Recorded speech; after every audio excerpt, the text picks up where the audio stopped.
Hello. Let's read and enjoy Dr. Samuel Johnson's Rambler number 19. This is for Tuesday, May 22nd, 1750. The title of this essay is The Danger of Ranging from One Study to Another, the Importance of the Early Choice of a Profession. There's a long bit of Latin here that I'll skip. I'll butcher it, and then a quote. To rhetoric now, and now to law inclined, uncertain where to fix thy changing mind. Old Priam's age and Nestor's may be out, and thou, O Taurus, still go on in doubt? Come then, how long such wavering shall we see? Thou mayest doubt on, thou now canst nothing be. By F. Lewis. It is never without very melancholy reflections that we can observe the misconduct or miscarriage of those men who seem, by the force of understanding or extent of knowledge, exempted from the general frailties of human nature, and privileged from the common infelicities of life. Though the world is crowded with scenes of calamity, we look upon the general mass of wretchedness with very little regard, and fix our eyes upon the state of particular persons, whom the eminence of their qualities marks out from the multitude. As in reading an account of a battle, we seldom reflect on the vulgar heaps of slaughter, but follow the hero with our whole attention through all the various varieties of his fortune, without a thought of the thousands that are falling around him. With the same kind of anxious veneration, I have for many years been making observations on the life of Polyphilus, a man whom all his acquaintances have, from his first appearance in the world, feared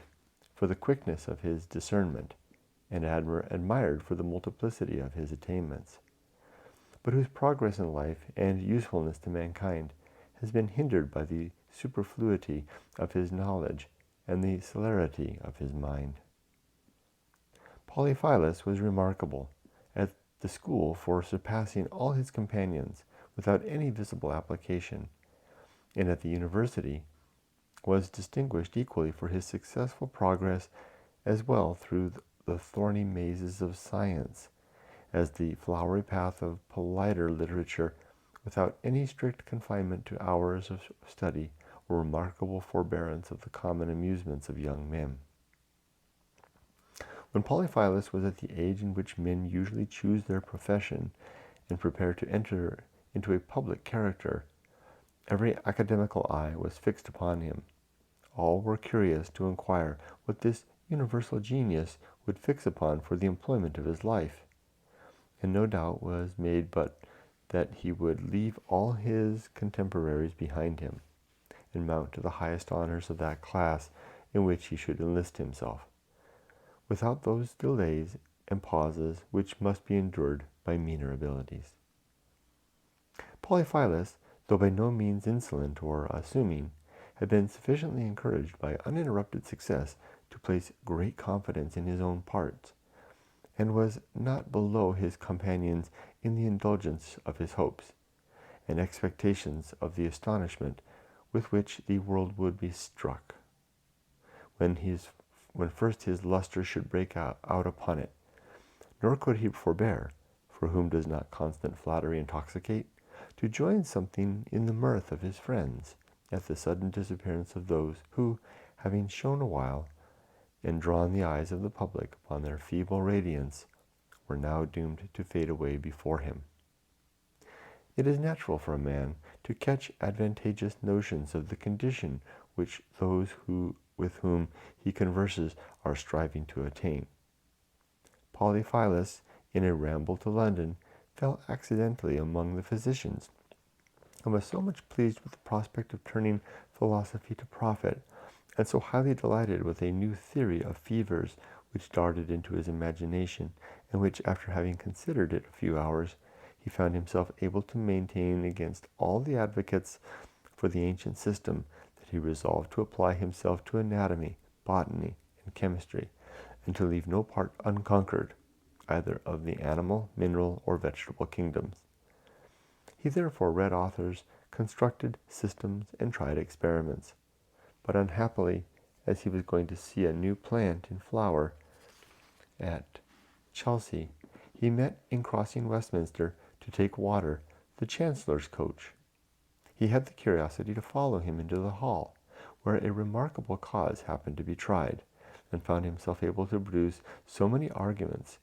which the lawyers had admitted on both sides, that he determined to quit physic for a profession in which he found it would be so easy to excel, and which promised higher honors and higher profits without melancholy attendance upon misery, mean submission to peevishness, and continual interruption of rest and pleasure. He immediately took chambers in the Temple, bought a commonplace book, and confined himself for some months to the perusal of the statuses, yearbooks, pleadings, and reports. He was a constant hearer of the courts, and began to put cases with reasonable accuracy. But he soon discovered, by considering the fortune of lawyers, the preferment was not to be got by acuteness, learning, and eloquence. He was perplexed by the absurdities of attorneys, and misrepresentations made by his clients of their own causes, by the useless anxiety of one,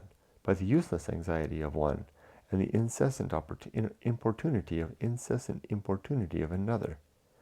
He began to repent of having devoted himself to a study which was so narrow in its comprehension that it could never carry his name to any other country, and thought it unworthy of a man of parts to sell his life only for money. The barrenness of his fellow students forced him generally into other company at his hours of entertainment, and among the varieties of conversation through which his curiosity was daily wandering, he, by chance, mingled at a tavern with some intelligent officers of the army. A man of letters was constantly dazzled by the gaiety of their appearance, and softened into kindness by the politeness of their address. He therefore cultivated this new acquaintance, and when he saw how readily they found in every place admission and regard, and how familiarly they mingled with every rank and order of men, he began to feel his heart beat for military honors, and wondered how the prejudices of the university should make him so long insensible of that ambition, which has fired so many hearts in every age, and negligent of that calling which is, above all others, universally and invariably illustrious, and which gives even to the exterior appearance of its professors a dignity and freedom unknown to the rest of mankind. These favorable impressions were made still deeper by his conversation with ladies, whose regard for soldiers he could not observe without wishing himself one of that happy fraternity, to which the female world seemed to have devoted their charms and their kindness. The love of knowledge, which was still his predominant inclination, was gratified by the recital of adventures and accounts of foreign countries, and therefore he concluded that there was no way of life in which all his views could be so completely concentre as in that of a soldier. In the art of war he thought it not difficult to excel, having observed his new friends not very much versed in the principles of tactics or fortification. He therefore studied all the military writers, both ancient and modern, and in a short time could tell how to have gained very remarkable battle that would have been lost from the beginning of the world. He often showed at table how Alexander should have checked in his conquests what was the fatal error of Pharsalia, how Charles of Sweden might have escaped his ruin at Poltown, and Marlborough might have been made to repent his temerity at Blenheim. He entrenched armies upon paper so that no superiority of numbers could force them, and modeled in clay many impregnable fortresses on which all the present arts of attack would be exhausted without effect. Polyphilus in a short time obtained a commission, but before he could rub off the solemnity of a scholar and gain the true air of military vivacity, a war was declared, and forces sent to the continent. Here Polyphilus unhappily found that study alone would not make a soldier, for being much accustomed to think, he let the sense of danger sink into his head, and felt at the approach of any action that terror which a sentence of death would have brought upon him. He saw that, instead of conquering their fears, the endeavor of his gay friends was only to escape them. But his philosophy chained his mind to his object, and rather loaded him with shackles than furnished him with arms. He, however, suppressed his misery in silence, and passed through the campaign with honor, but found himself utterly unable to support another. He then had recourse again to his books, and continued to range from one study to another. As I usually visit him once a month, and am admitted to him without any previous notice, I have found him, within the last half year, deciphering the Chinese language, making a farce, collecting a vocabulary of the obscene terms, of the obsolete terms of the English law, writing an inquiry concerning the ancient Corinthian brass, and forming a new scheme of the variations of the needle. This is the powerful genius which might have extended the sphere of any science or benefited the world in any profession, dissipated in a boundless variety, without profit to others or himself. He makes sudden irruptions into the regions of knowledge, and sees all obstacles give way before him. But he never stays long enough to complete his conquest, to establish laws, or bring away the spoils. Such is often the folly of men, whom nature has enabled to obtain skill or knowledge on terms so easy that they have no sense of the value of the acquisition they have qualified to make such speedy progress in learning, that they think themselves at liberty to loiter in the way, and by turning aside after every new object, lose the race like Atlanta, to slower competitors who press diligently forward, and whose force is directed to a single point. I have often thought those happy that have been fixed from the first dawn of thought,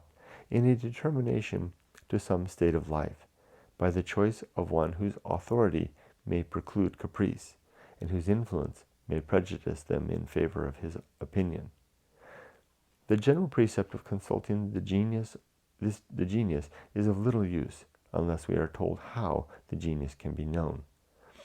If it is to be discovered only by experiment, life will be lost before the resolution can be fixed. If any other indications are to be found, they may perhaps be very early discerned, at least if to miscarry in an attempt be a proof of having mistaken the direction of the genius. Men appear not less frequently deceived with regard to themselves than to others, and therefore no one has much reason to complain that his life was planned out by his friends, or to be confident that he should have either more honor or happiness by being abandoned to the chances of his own fancy. It was said of the learned Bishop Sanderson that when he was preparing his lectures, he hesitated so much and rejected so often that at the time of reading he was often forced to produce not what was best, but what happened to be at hand. This will be the state of every man who, in the choice of his employment, balances all the arguments on every side. The complication is so intricate, the motives and objections so numerous, there is so much play for the imagination, and so much remains in the power of others, that reason is forced at last to rest in neutrality. The decision devolves into the hands of chance, and after a great part of life spent in inquiries which can never be resolved, the rest must often pass in repenting the unnecessary delay, then can be useful to few other purposes than to warn others against the same folly, and to show that of two states of life, equally consistent with religion and virtue, he who chooses earliest chooses best.